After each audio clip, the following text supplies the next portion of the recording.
Мы очень сильно чтим на самом деле культуру нашу, и без атрибутики вообще жить не можем, и не представляем свою жизнь.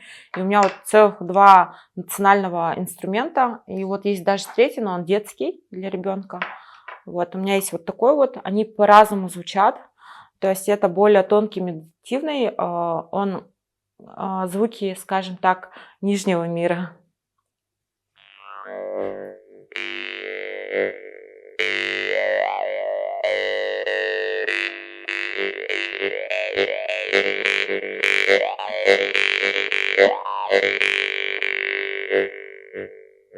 Вот. Я потом еще сыграю на нем более глубоко, более, так скажем, сосредоточенно. А вот этот хомус, он мой первый хомус, он, получается, издает более высокие звуки, и как бы я так считаю, что он из верхнего мира. Есть еще из среднего мира, но эти звуки из верхнего мира.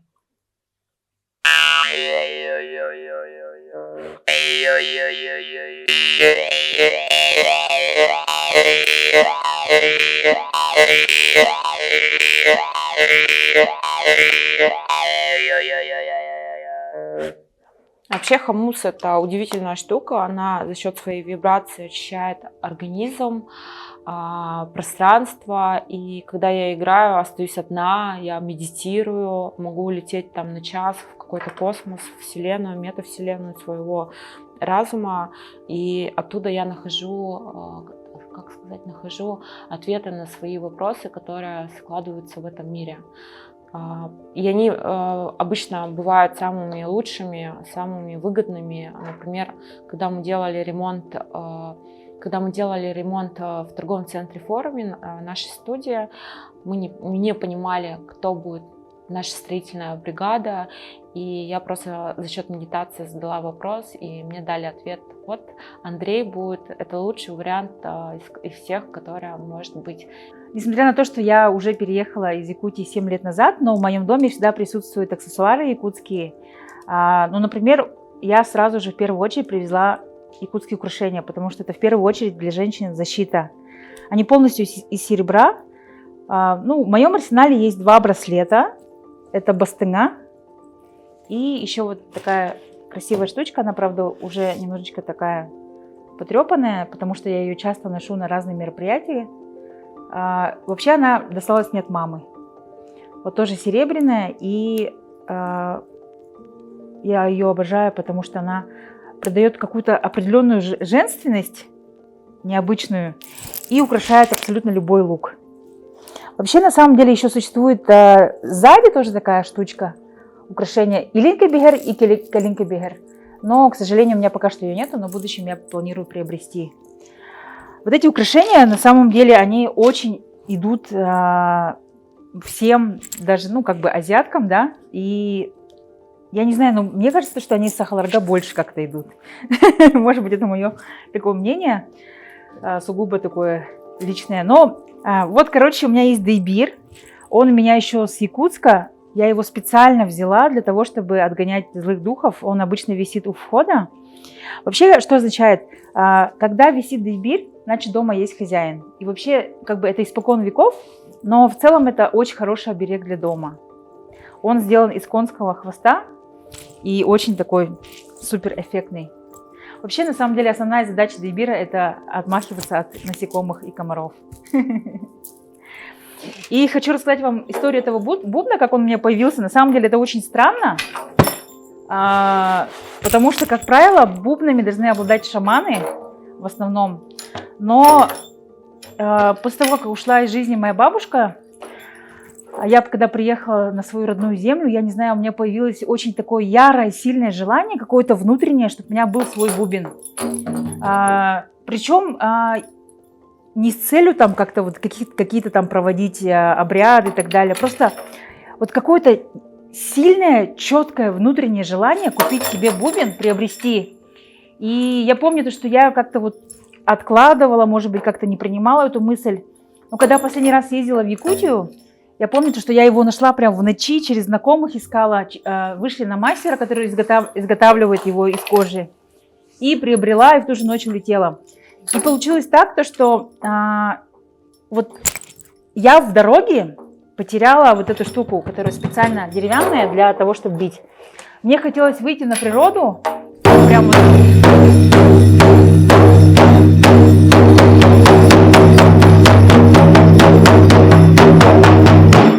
Такое ярое желание было. Но когда я приехала и поняла, что у меня нету этой специальной штуки для того, чтобы бить, я подумала, что, наверное, может быть, не время, и отложила эту идею. Но все же он у меня дома находится, и наступит его момент, когда я буду ходить, и этим самым можно где-то... Я не скажу то, что я буду шаманить там и так далее, да, я не говорю, что там у меня есть какие-то такие вот, шаманские такие желания. Я просто хочу медитировать, и я чувствую при этом силу. То есть это какое-то внутреннее желание. Погода дождливая, уже второй день просто лед, едем в садик.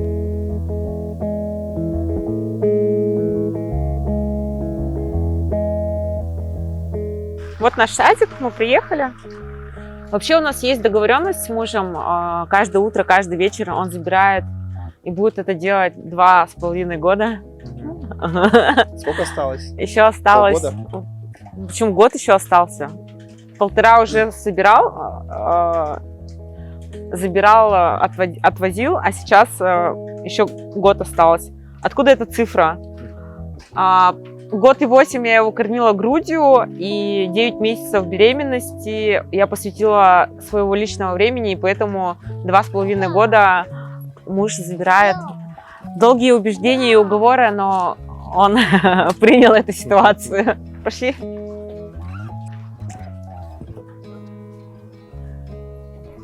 Не будешь целовать? Пойдем? Ну все, пока, иди сам. Я на самом деле, это 4-й раз, наверное, только отвожу. Здравствуйте. Вообще обожает нянечек, воспитательниц, и уже начинает немножко разговаривать по-казахски. Например, фраза «оба» постоянно используют. Вот, какие-то цифры даже на казахском, на английском, на русском. И даже понимают немножко якутский, да? Там, Ну, некоторые слова, да. как слова «кель», «бар», там, например. Вот такие вот. Этот садик основала тоже якутяночка, она героиня проекта нашего, и она, получается, у нее 7 филиалов в Якутии, и 8-й филиал она открыла в Алматы, и сеть Baby City стал международным. Здесь многие родители это из Якутии тоже, в поддержку друг друга. Наш ребенок тоже ходит туда. Район классный, и поэтому мы очень любим. И у них еще классная система питания безглютеновая, то есть поэтому мы выбрали этот садик. Позже вы познакомитесь с ней. Мы в этой квартире живем где-то с февраля месяца 2024 года. Нашли очень сложно, потому что с хорошим ремонтом в хорошем районе очень сложно найти хорошую квартиру. Либо с плохим ремонтом, либо супер дорого. 50 квадратов максимум, 48 мы снимаем за $1200 в месяц, еще плюс там коммунальные услуги. Мне очень важна эстетика, вот, прям я художник по образованию, и я очень, так, знаете, наполняюсь за счет красоты, за счет уюта, за счет дизайна. Сама училась 18 лет на дизайнера средового пространства. Это архитектура, ландшафт, интерьер, бытовой дизайн. Например, там придумать вот форму вот этого чайника. То есть такое вот у меня образование. Вообще Казахстан для меня открытие, и здесь на самом деле как все говорят, что здесь дешево жить, на самом деле это не так. Вот. По моим меркам здесь дороже, чем в Москве сейчас. И сейчас очень многие говорят, что Казахстан стал один из самых дорогих, Алматы, да, Алматы стал один из самых дорогих городов в Азии и в странах СНГ. Что хочу рассказать про Казахстан. Казахстан — это молодая страна, очень современная. Здесь очень много национальностей проживают. Индусов много, много корейцев, китайцев, иностранцев, которые приезжают как туристы. Всегда слышишь английскую речь. И даже вот мои друзья, знакомые, алматинцы, они всегда говорят про то, что Казахстан — это многонациональная страна, современная страна, где каждый человек сможет себя чувствовать как дома. И я думаю, что это очень значимая, ключевая часть политики и вообще выстраивания мыслей и коммуникации между людьми. Это дает такой прогресс и даст большое развитие. Вот такие ключевые мысли. Но у меня противостояние идет внутреннее социуму, что можно, что нельзя. И внутри очень давно хотела, когда вообще татуировки были не в моде, лет 10-15 назад я там набила первую свою татуировку и получила очень много осуждения.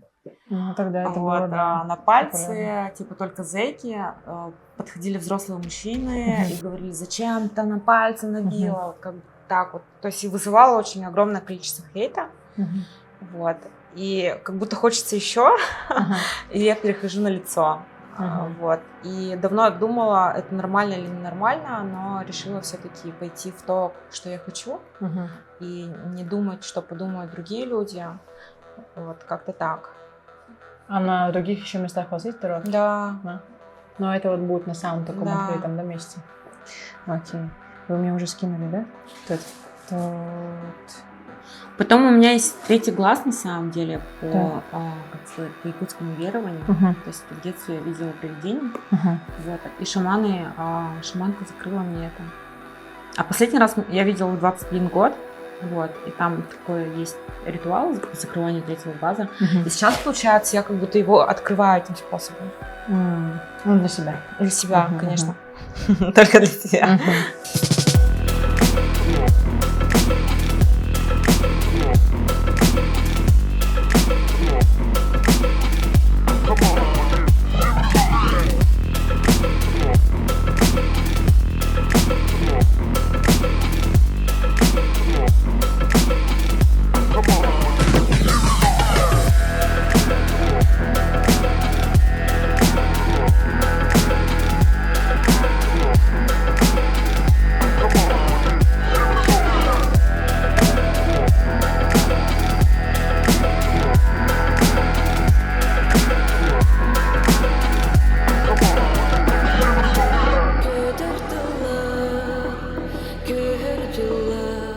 Но было очень легко, нежно и с любовью.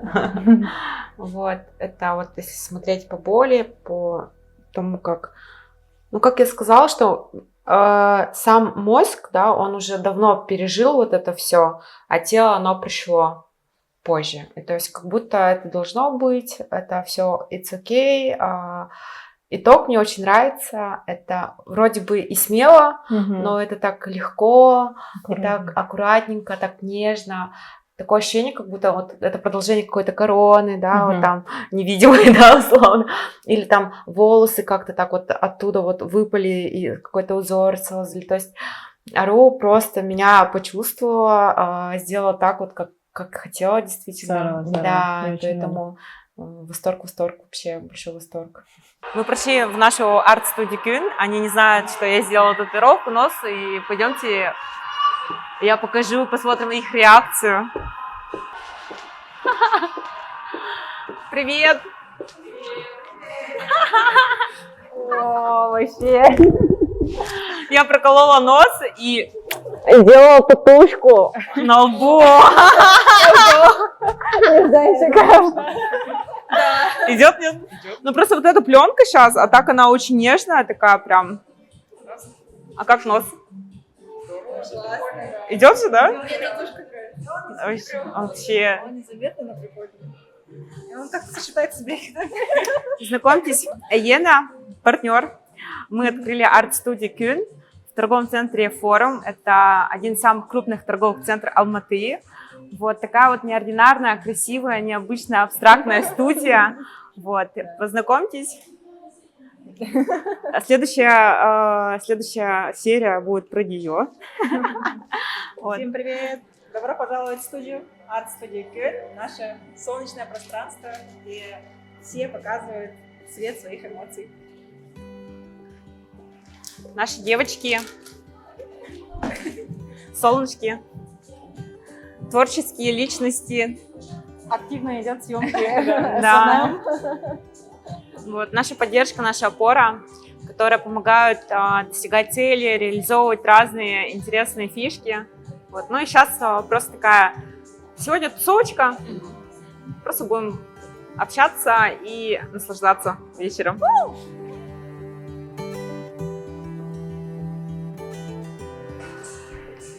Привет! Крымигин. Серьезно? Бу? Она бу. Чей-то? Человек, который татуировки на лице тоже в шоке, типа. В смысле? Ну вот, Весю. Ну не здесь и не здесь. Какая разница? Идет мне Басарда? Эй! Смотри на меня. Нос и татуха. Арузио. Арусия? Да. Яся. Блин, классно. Сейчас супер. А я думала, я видела то видео, первую серию. Я думала, это какое-то старое видео, что ли, там какое-то украшение. Нет, это вот он сегодня. Познакомьтесь, это Зарина, руководитель нашей студии, директор приколов. Вот. Сегодня просто собираемся провести классный вечер в студии. Немножко потанцуем, немножко поиграем в игры. Да?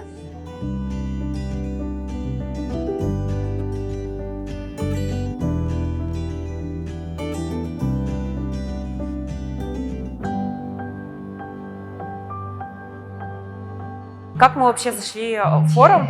Наша концепция, она им была интересна, но они не хотели брать стартапы, потому что мы не как маяк, мы не как крючок, мы как магнит для целого потока форум. И они нам 2 раза отказали, и в 3-й раз только согласились. Вот такая вот история. И, то есть мы доказали, мы показывали свое желание, свои амбиции, что мы хотим, чтобы они поверили, что мы свой поток тоже будем приносить. По итогу мы делаем офигенный поток, то есть это 400 человек в месяц приходит только от нашей рекламы сюда. Вот. И что еще? Если вам говорят нет, это не значит нет. Форум сказал да на 3-й раз только. Вот. А для нас, как Кюль, это просто место, где мы можем быть с международными брендами, с большими брендами, как H&M, тут Lacoste есть, Adidas есть. И в одном месте как бы это круто. И мы рады, что все-таки мы запартнерились с форумом. Вот. И они в нас поверили. Мы очень сильно благодарны, что они поверили. И мы сейчас с их возможностями делаем вот такую студию. Она у нас необычная, она супер креативная. Нету такой концепции в Казахстане. Это уникальная, эксклюзивная концепция, которую люди действительно хотят попробовать, ощутить, что это такое, где развивается новая нейронная связь в голове, что все возможно, можно создать свой шедевр. Поэтому вот я благодарю вас. Это такой маленький тимбилдинг наш. Чем чаще будем встречаться, тем лучше. У нас сформировалась новая команда. Я думаю, что мы будем сильные, уверенные, целеустремленные, достигающие цели, задачи, дружные, любящие друг друга, уважающие, помогающие и дающие поддержку друг другу. И сегодня также пришли мои близкие друзья из Якутии, мои творческие друзья, да, мои друзья креативные, которым им даже сложно поверить в это, да, Эркин говорит, это не настоящая татуировка. Вот. Сегодня, получается, снимается серия 2-го сезона «Якутяночки». Кто-то уже был в 1-м сезоне, поэтому кто-то впервые. И благодарю вас за поддержку такую. И давайте поднимем бокалы за якутяночку, за арт-студии Кюн, потому что я знакомлю с командой, я знакомлю с Иеной, и следующая серия ее.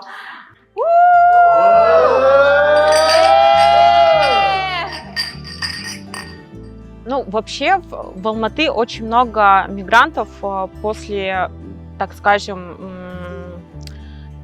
после начала военной операции сюда переехали очень много граждан России, вот, в том числе якутян очень много. И если по неофициальным данным, например, нас считать целая компания InDriver, например, переехали сюда сотрудники целой компании, то по неофициальным данным нас около 3000, только одних якутян.